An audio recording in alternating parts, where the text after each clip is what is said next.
Alright guys, May here with another quick video. Today I wanted to show you my WERNNSAI 2-pack kids apron. I was gifted this item to test it out and share my experience about it. So I'm going to go try it out with my son and I'll show you how it turned out. The pack that I have here is actually the excavator design. It comes with 2 aprons with different colors. One is blue and the other one is gray.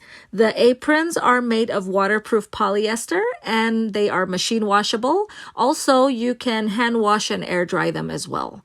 I really like that it has a pocket so the kids can place different things inside their pockets. Also, the adjustable strap makes the aprons customizable for different size of children. For smaller kids, we can tighten up the strap a little bit, and for bigger kids, we can loosen the neck strap to make it a little bit bigger.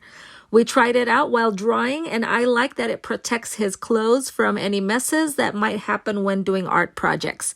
We were mostly drawing with markers and some watercolor, but if the kids are doing messier projects like finger painting, for example, or even if they're outside helping us with the gardening, these aprons are great to have on hand. And the cute design also makes it fun for the kids as well. Overall, this apron is a fun addition to our art supplies, and the kids are excited to be able to use it for their next projects. If you are in the market for easy-to-clean, waterproof art aprons with adorable designs, either for your kids or to give as a gift, be sure to take a look at this.